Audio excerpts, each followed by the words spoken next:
Welcome to Founderology. My name is Kathleen Wood, and I am the founder of the award-winning growth strategy firm, Kathleen Wood Partners, a business where we work with founder-led businesses to help them propel their organizations and teams to new levels of success. I'm also the founder of the Founderology Growth Summit, an exciting event where we bring together visionary restaurant founders to connect, to exchange, and to learn how to accelerate and grow their businesses and their teams to the levels of their businesses to be built to break through.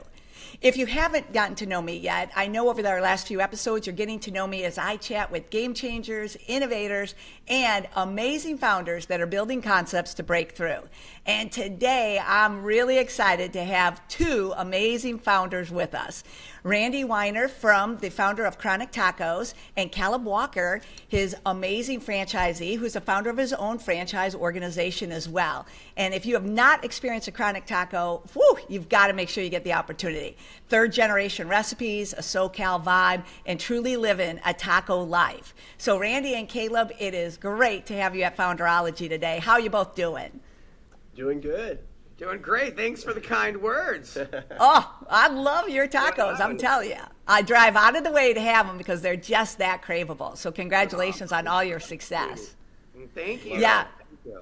Thanks for having us. Oh, it's great.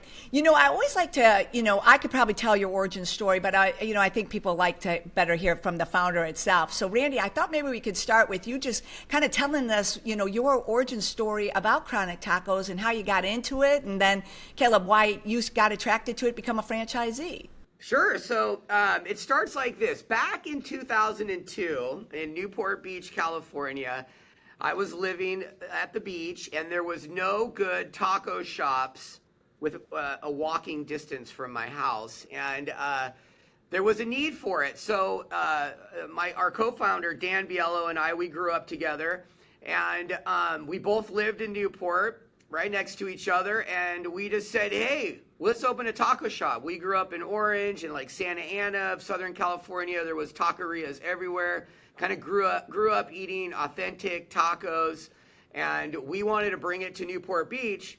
And we had a clothing brand called Chronic, and we're like, let's call it Chronic Tacos. And so it was for fun. It was really just to have a good taco shop. But we partnered up with the Bonilla family, who are third generation recipes, been in the Mexican food industry for years. They had markets. They had a meat company. So we called up the Bonillas and asked if they would, come in with their grandma's recipes and teach us and get us going. And we called, his name is Jason Bonilla, called him up, and he's like, I'm in. And, from there we found this tiny little taco shop, 800 square feet. We knew nothing about tacos, restaurants. We knew we had good recipes from where they come from. And we opened up a taco shop. It took 14 months to build it when it now takes 90 days to 120 days. So there was so many challenges as a first restaurant owner operator, as far as construction, getting permits, getting everything going. But after 14 months, we opened up the doors and we had Chronic Tacos. And, that's kind of how it started. We just wanted some good tacos. Wow, that is amazing. And how many locations do you have today, Randy? We're over 33 stores right now and expanding. Wow. That is fantastic. So then, Caleb, how do you find your way into Chronic Tacos? About 7 or 8 years after that, I think they have about 5 or 6 other franchises or total stores. Yeah. And they started franchising out. And I also lived on Newport Beach and frequented the original one in Newport Beach. And I was watching Jackass 3. Wee Man's in it, right? Of course, our homie. And he's got a Chronic Taco t-shirt in on one of the scenes. And it started a conversation with my buddy.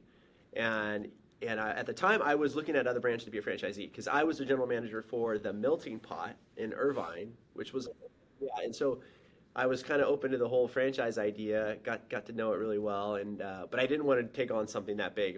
I didn't have the money. It was like, so I started looking at smaller, more realistic, opening opportunities, and I called corporate Chronic Tacos when I found out they're actually franchising, and I was able to kind of talk myself into having a conversation with this guy. And so I came into the office and we hit it off. And he came into my work and watched me work and was like, I like this guy as a customer. Like he came in. And so I thought that was cool because it showed that he was doing his due diligence. Right. And then we got this store in Bellaterre at Huntington Beach. And he called me up and he was like, hey, we got this new location. Do you want it? And I'm like, absolutely. And a few years later, I got one in Costa Mesa. And then a few years after that, I got one in Laguna Niguel. That is fantastic. Congratulations to you as well. I love the connection back to the melting pot. You know, so you have restaurant experience and now you're looking for a restaurant and then Randy comes in. I mean, what a great connection, right? Yeah. But it also speaks to, you know, being a great franchisor too, to make sure that you're entrusting your brand to great people to do great things with it. And clearly you both have done that. So when did you know, Randy, from your perspective, that Chronic Tacos was going to work? Like, you know, there's always like a founder always has that aha moment where they're like, oh my, you know, this thing is darn going to work. Yeah, I had that moment. So we were in Newport Beach. We're probably open 8 months. And the local like Daily Pilot newspaper back then, people used to read newspapers, and they did a write-up on us. And, you know, we were just doing normal sales, nothing crazy. You know, I think we were doing like $1,000 a day. So, but to us, we didn't know if it's good or bad. And we're just like, hey, it pays the bills. We get tacos and we get a small check. And we got written up in the paper. And all of a sudden, I come into the taco shop to work, and there's a line like wrapped around the corner. I'm like, what the heck is going on here? And then that newspaper, that article came out that day, and we had old people, young people. Like everyone always says, what's your demographic? I'm all, you know, me and Wee Man always say from 2 to 80. You know, so there was so many different people, and they were coming from Los Angeles, and you know, there's taquerias all over SoCal. Yeah, so yeah. For people to drive from Riverside or Los Angeles to get tacos, to come to Chronic Tacos, that was my aha moment. And we knew that it was going to go to the next, like, this is the next level. It was total, you know, our sales just went. Wow. That is fantastic. You know, keep the product good, you know, and make it worth their while coming out. But that was Right. the aha moment. Right up, line out the door. Wow, that is amazing. So what made you make the decision to then start to franchise? Good question. So, I try. You know, we started getting calls. People would call us up, friends, family, strangers. People would come into the taco shop and be like, hey, I want to open one of these where I live. You know, in Newport, you got a lot of tourists, so people would be vacationing and saying, oh, man, I wish we had one of these in Arizona or wherever, you know. And so we started getting a lot of calls, and I was like, what do we do? Do we partner with everybody that wants to partner? And or do we franchise? And I didn't know a lot about franchising at the time, so I thought, well, first, we only have one. You can't just franchise, I don't believe. I mean, some people do it, but you need to open up multiple stores and show that you can do it, because, you know, the restaurant business is tough, and you got to make sure your model works, and people want your food in another city. So we did do a couple partnerships with people, and we opened up one in Huntington Beach with Rob Slenoff, and we were partners. And you know, that was kind of the test. You know, if it works in another city, and don't get me wrong, Huntington Beach is next to Newport, so I thought it was a good city to go to because people from Huntington were coming in, and that was our test. You know, opened up another corporate store, and then we opened up. Line down the street. We were like, oh my gosh, this is amazing.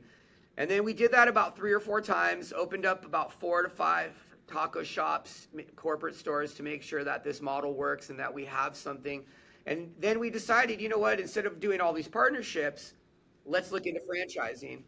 And that's how the idea of franchising came up, was that we could see the expansion come in, and how do you know, what model do you choose? When you were doing the partnerships, how did that partnership work? Was it like 50? Like, how did you structure that so it could work? Because that's pretty innovative. What we did on the second store is we did a 50-50 structure, and you know, we set up everything. They operated it with us. We did it together. We were partners, but we made sure that everything, you know, from the construction, getting the products, but it was a 50-50 partnership, and we did that multiple times. And then either they bought us out, or we sold the store, or we kept the store. Wow, that's fantastic. All right, so then Caleb, you're coming in. So now the model has been proven, franchising is starting. So what number franchisee are you when you come into the system? 10, 9, 11. One of those three. I think Yeah. it was like 9. Yeah. Nine. I think it was 9. We only had a few others, so Yeah. Yeah. It was number 9, and it was the second one in Huntington Beach. yeah. But Yeah. it was about 3.5 miles away, which is something that's been really important to our brand. Because a lot of franchises will open up like a mile away or whatever and Yeah. just like cannibalize themselves, and the franchisee Yeah. just gets crushed. So Right. we've been doing a good job of never doing that.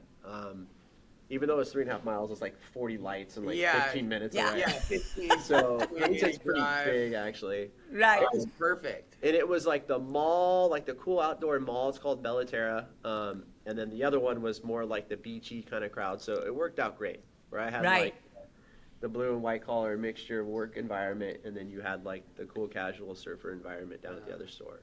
That's so cool. And, when you think, I was thinking about this, when you think about people are saying, well, they're driving all the way from Los Angeles, and having lived in Long Beach myself, driving from Los Angeles could be 3 hours to get to that area. You know what I mean? So, I think that everybody listening should know that we're not talking like it's like a 15-minute drive, and 3.5 miles could take 30 minutes with 40 Yeah. lights. Yeah. So you could really tell how determined your customers are, which really speaks to the craveability of the product, right? Because your customers are truly determined to get to the locations and enjoy the great food, which is fantastic.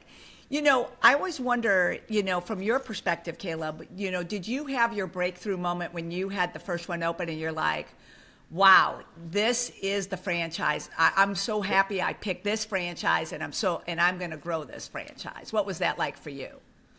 Well, you know what it was about that store? It just was the steady growth. It was like every month was better than the month before for a decade, basically.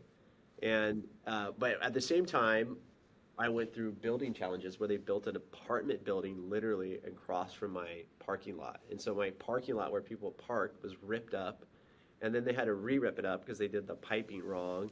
So I went through like a half a year of just opening up to like no storefront like visibility, no parking, and we still did okay. So I think that was like, wow. And then when that all opened up and stuff, then it was just, it was great from Just there. go. Yeah, that is fantastic. So I was curious, when you think about it, what do you think, when I think about, I work with a lot of founders and have the privilege and the pleasure of working with them, and sometimes they have to make decisions that many people would think would be bold or unconventional because they're like, I'd never make that decision. In your course of building Chronic Tacos, has there been a point where you're like, we're making this decision? Everyone may think that we're not right to make it. People may think we're crazy making it, but we're going to make this decision. Have you had one of those kind of like unconventional, bold moves that was a game changer for the business? Well, I think the first thing that comes to my mind is calling it Chronic Tacos. I think, we started 23 years ago, and Chronic was like, what? So I think that was pretty bold, and, we wanted to be different. We didn't want to be like every other taco shop. We wanted to stand out and have good food, but have like a name. People would be like, what is that? Like Chronic Tacos? So when we start to think about the term, when we start to think about your name, Chronic Tacos, and you're growing the business, you're franchising the business, bringing on great people like Caleb, what do you think one of the biggest challenges has been as you've been growing the business and franchising the business at the same time? Sure. I think a big challenge is finding good operators. It's tough when someone calls and wants to open a taco shop and they're like, I don't have any experience in restaurants, or I've never been a business owner, or I want to retire and open a Chronic Tacos, a taco shop. So, it's saying, hey, doing our due diligence to make sure that we're going to have a good partner that understands the business, and it's not for everyone, and you've got to really understand restaurants. Being even another business owner that might not be in the restaurant industry, I always say, if you know how to run a business, we'll teach you how to roll a burrito, but you got to know how to run a business. So, finding the right partnerships, and, you want to expand and you want to keep growing, but you also need to really do your due diligence on the franchisor side to make sure you have good operators that are going to represent your brand well and really be in the stores. And You got to enjoy it too. You got to enjoy the interaction. Yeah, You it's the know? personality too. Like Yeah. when you're talking to somebody interested, a potential franchisee, if they don't have the energy or the, Yeah, it's kind of a red flag, right? like, because that's what we do. We serve people. We want to provide a product and be happy about it and have good service. And so it's, that's always a challenge is really pinpointing and making the right decision that person, is a good operator. And one Yeah. at a time we found, right? People come in with, aspirations of doing, I want to open up 5 of them. It's like, okay, well, let's focus on this first one. Let's get your team involved. Let's Yeah. get, let's build you up. Let's do it right. And Yeah. then go from there. Yeah, for sure. Yeah. Yeah. Caleb, I know you have a relationship with the Fast and Furious, amazing franchise, legendary legacy, series, right? And I think it's one of the greatest things about franchising is it's the one business model you don't want to be Fast and Furious in. Because, when you think about people that move Fast and Furious and they're just giving everybody and anybody a brand and a multi-million-dollar store to go run and they, and they're not prepared and they're not ready, nothing creates a bigger crash than that. So I really do think that I love what you're saying. One great restaurant at a time and one great franchisee at a time gets us to where we want to go. Plus, I have to say too, you're also, it seems like you're really trying to protect and ensure the integrity of the customer experience, but also the food, which when you go too fast, the food starts to get moved around. And I think one of the most impressive things about Chronic Tacos is the not only consistency of the service, but really the authenticity of the food. And, so as you've been growing, what's one of the things that you're like, when you think about the challenges of continuing to grow the business, is there anything you look out on the horizon and say, this is something that we're going to keep being mindful of as we grow? Yeah, I think always, being innovative and following trends and seeing, what's, you can't go stagnant. You've got to be on top of it, whether it's food, menu, design, marketing, the layout of stores, the art in the stores, the music, in the restaurant. So it's just always looking for the future, what's coming and planning and trying new things, whether it's LTOs or menu items and seeing, taking a region and saying, let's try this and see how it goes. And then we test it and then we run it.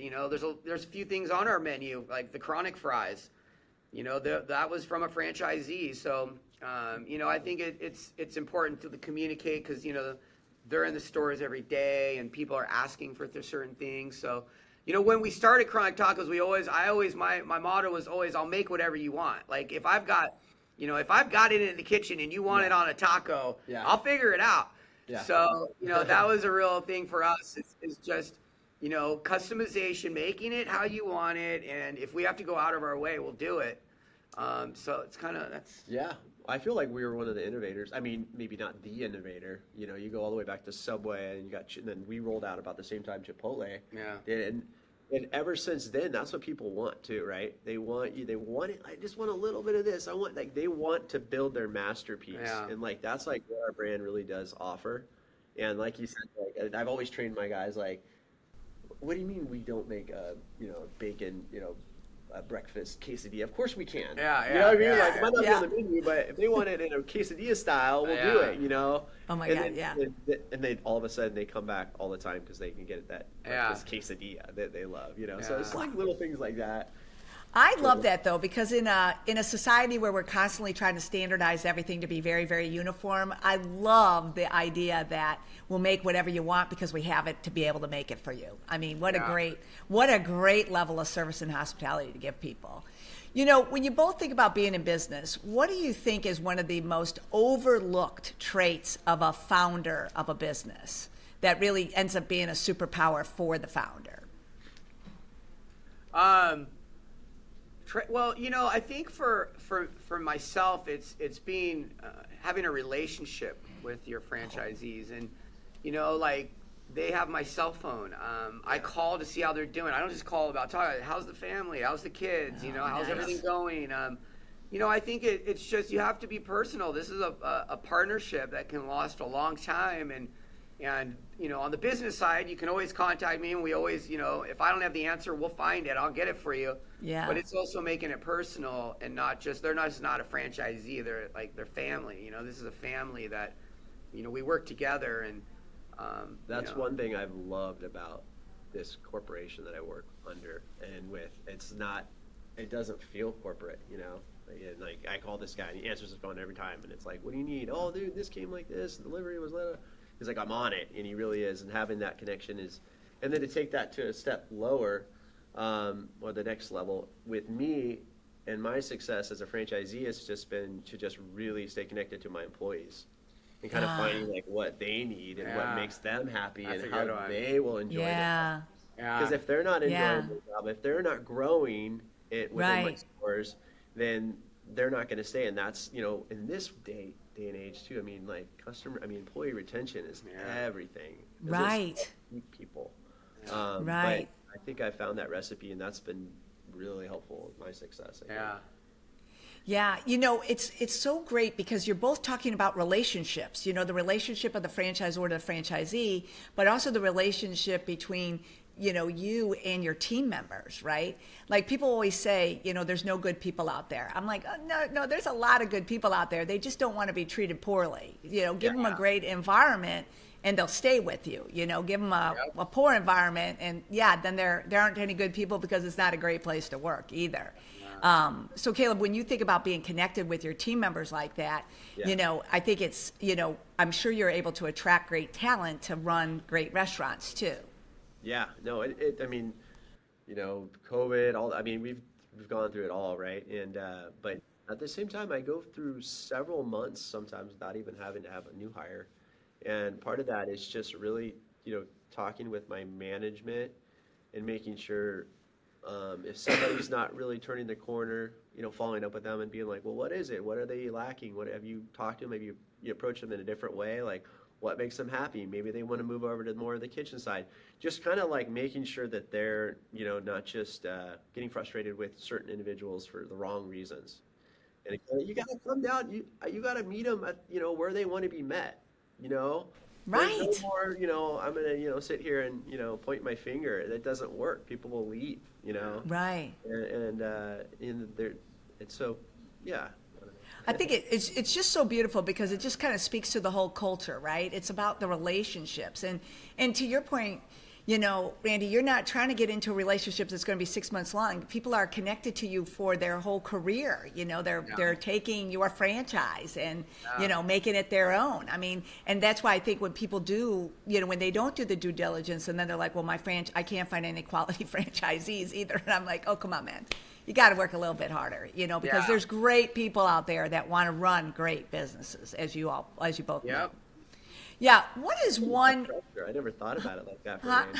You know, he's Well, my life savings. I'm opening up a store. Like my kids are gonna work there, and then he pulls it off. It's right. I really thought about that. Like from his perspective. It is, and you're letting go of control of what you gave, you know, kind of your baby, and you're letting go of control, you know, and you're depending on everyone to be successful in it. It's very powerful when it works right. I think it's one of the most powerful business models out there. When it doesn't work right, it is rough sledding for everybody involved. Yeah. You know, when you think about your journeys right now, what's one habit or mindset you have that you think has contributed to your success? For me, balance. You know, you need to have balance. Like you get, you know, you get in work mode and you work so much and you want, you know, everything to be perfect, but you still have to have balance in your life, your personal, your family, your kids. I think it's so important to stay balanced, or you'll burn out, or, you know, you want to keep that candle lit. So you got to really, you know, take a day, do whatever you want, go to the beach, go to the mountains. But you got to have balance, spend time with your kids because, you know, for me, you know, as a franchisor, we're 24/7. You know, you call me at 3 a.m.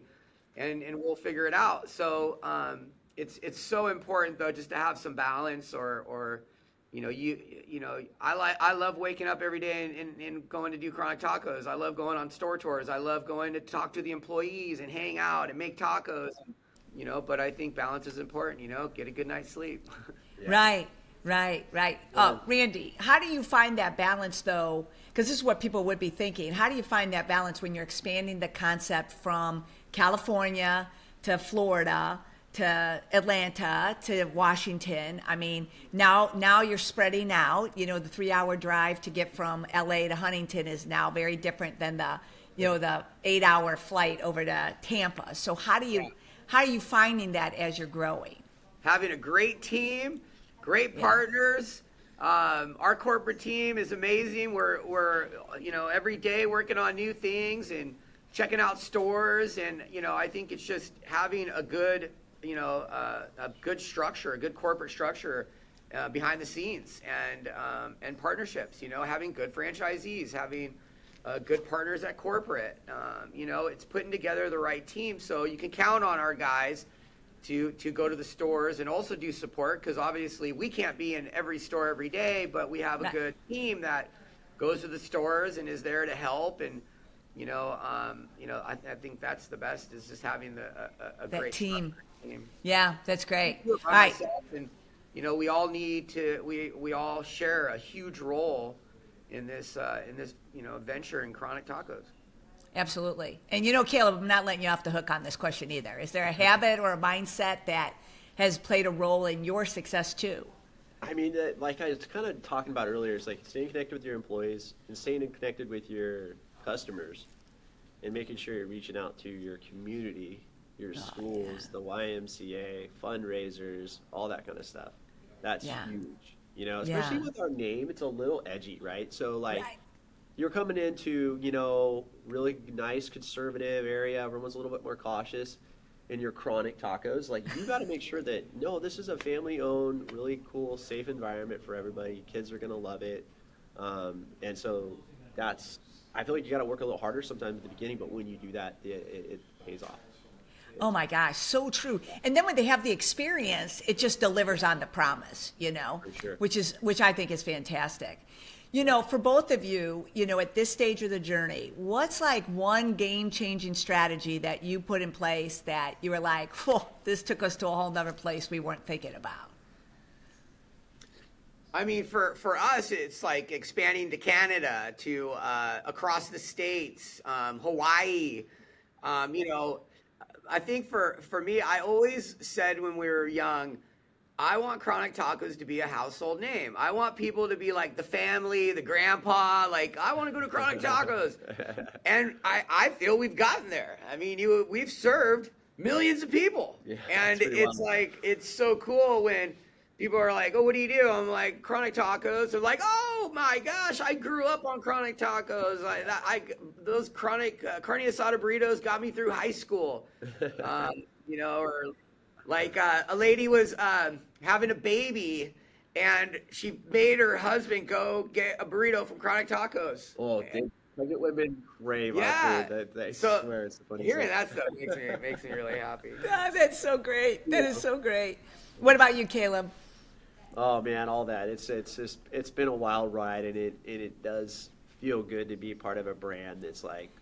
It really is oh, I own, whatever. I don't want to say another brand and, diminish them, but you wouldn't get that feeling. You wouldn't be like, oh, I own, I don't know, 3 Panera Breads. It wouldn't be like, no way, dude, you own Panera Breads? That's so cool. You wouldn't get that. I love that. Okay, that was good. Yeah, true. I don't think you're going to get that same reaction, no doubt. What I think is very cool, though, is think about this. If the brand starts in 2002, 2025, still very cool, still very relevant. Yeah. There's magic in that. That doesn't, to your point, it does not happen for every brand, know? And I just, kudos to you on that, because that is powerful. And I think people sometimes don't quite understand that there's a magic in that, because when you think about some of these brands that we're seeing, unfortunately, not making it, the first question you got to ask is, when was the last time anyone ate at that brand? And, is it relevant? And look at what you've done over almost 2 decades now. That is so cool. I think that is massively, congratulations on that. It's so funny, time just flies on these Founderology podcasts. And, Caleb, in honor of you, we usually call it Take 5. Today we're going to do it the Fast and Furious 5. Are you both ready for this? All right. First one. What is one menu item that if somebody went to Chronic Taco after listening to both of you today, that they would have to try? There's two burritos, the surf and turf burrito with the carne asada and the grilled shrimp. And you Oh, get a dang. Baja style with the rice and the beans as well. And so our Baja sauce is like this signature pink sauce. They call it the chronic sauce. It's got like a million names, basically. But it's basically our own homemade spicy mayo that we make. And it goes good with everything. Especially the fish items that we have, or the seafood that we have. And Okay. then our other biggest burrito killer is the California burrito, which has French fries in it. And it is amazing. That is the hugest. Oh, Yeah, dang. really good. Dang. Okay, those are two good choices. Oh, the sauce But, sounds I great. eat a bowl or a burrito almost every day. I've owned these for 14 years, and every time I go into my stores 5 or 6 days a week, I eat there for lunch. Wow. I never go anywhere else, and I have a bowl or a burrito, or every once in a while I'll do like a taco or two. Wow. And you can do it healthy. I know I mentioned those two items that sound a little Yeah. unhealthy, but like you could come into our store with some, you have to have a little bit of self-control because we got a lot of good stuff going on. A lot of good stuff. Yeah, but people do that, and it's a staple, and it can be so healthy. So that's Yeah. important to know. No, I love that. I also love the fact that you're in your restaurants. A lot of people with 3 locations building more, that's not one of the things you always hear either. So the fact that you're, kudos on that too. So thanks. Do you have a favorite, Randy? Yes, I do. I like our beer battered fish tacos, or grilled fish is amazing. I'm really into carne asada tacos, and I Funny, can't. You're a taco guy. And I I'm like love a taco tacos. guy. I'll I just eat realized it. that. When I eat a Every time he comes in, burrito, all we do is tacos. well, then I'll try like a burrito. And I'm like, oh man, this is really good. Yeah. But I always get tacos, rice, and beans. So, I love El Pastor. And then our carnitas is cooked Really for good. hours, and it's really delicious. So I've got like 4. All right. Well, you just pushed me off of my favorite, which is the gringo chicken taco. So I now know what I'm going for next time. So thank you both for that. What would be one word that would sum up your journey to date for both of you? What's one word for you, Randy, and one word for you, Cal? Ooh. Yeah. I think this one. One word to sum up what? The journey that you've had so journey? far. Awesome. Yeah. Awesome. Awesome. You can't beat that word, and it's so on brand, right? Right. Totally. Oh, yeah, it is totally on brand.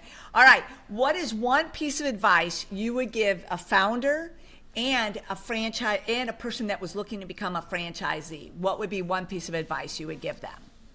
Mine would be, as I pointed out before, expect to be in the stores at least for the initial, first impression, right? I really Yeah. want to be there. And then what do you think, Randy? Mine from franchisor side to another franchisor or someone looking to do it is, get a mentor, get people that have been in the business. We met a lot of people that, already have done this and learn what not to do. And, don't expand too fast. Open up a few stores before you start franchising. Really think about it. It's a whole nother business in itself of franchising and operating your own restaurants. Do you have infrastructure for that? Make sure you don't go too fast. Yeah. Oh, that's a good one. What is a favorite book or movie that has inspired you as you've been building your businesses? That's a good one. I know. I try, Randy. Wow. She's I know, right? She's pulling it out of us. Yep. You go first. No pressure. No pressure. People always ask like a movie or a book. I have a whole when I see a movie star, I'm like, oh, this is my favorite movie. Yeah. Let's see. I mean, Cheech and Chong, Goonies, Heat. Yeah, it's Oh, Michael those Mann. are good. He's great. Pulp Fiction. Those are good. Yeah. And all the jackasses, because we made Well, I was going to say, I mean, that's part of your origin story is the Jackass movie. You got Jackass 3. Yeah. Yeah, Jackass, I love. That's probably a top one. Yeah. But yeah, no. What about you, Caleb? Do you No, read? you hit all. We have a lot of same favorite movies. Though. Oh, good. Yeah. That's good. I like it. All right. That is good. All right. Final question. Where can people learn more about Chronic Taco, the opportunities for franchising, and both of you? Sure. Well, our website for anything with franchising, it's just a link you click and it goes right to us, chronictacos.com. You can follow us on Instagram. We're on all the social media platforms, and I know Caleb's got a big platform. Yeah. You know, with Instagram, Caleb Walker or Randy Wyner 8. Yep. And Caleb, do you want to talk about your non-for-profit organization too, where people can find out more about that? Paul left us with Reach Out Worldwide, which my younger brother Cody is killing it with, continuing that legacy. And so, yeah, it's been great, and we've done some co-op things with them over the years, and so it's been special. And having a storefront, semi-public place where people can come in and say what's up and like give their love about Paul to me has been really special. So it is very, it's very, you know, it's just everyone lives on in our hearts with love, right? That's the beauty of life. So that's fantastic, and we'll make sure to put that in the link as well, because I think it's a great foundation doing really powerful things too. So that's fantastic. Congratulations on that. You know, I just want to say this. It's been so awesome to be with both of you today, and I really thank you for your time. But really, what I really want to thank you for is the generosity of sharing, you know, your passion, your enthusiasm, but also your insights for, you know, really valuable lessons that people need to be taken into consideration as they're starting a brand, building a brand, franchising a brand, or being a franchisee of a brand. And I think you shared a lot of really great insights. But also what I loved is that, you know, you talked about your relationships, and just spending this time with you, I see the power of your relationship too. And that says a lot about why Chronic Tacos continues to be successful. So thank you both so much for the time today, and thanks for everything you do every day. And thanks for bringing those Chronic Tacos and burritos out to all of us. They are exceptional.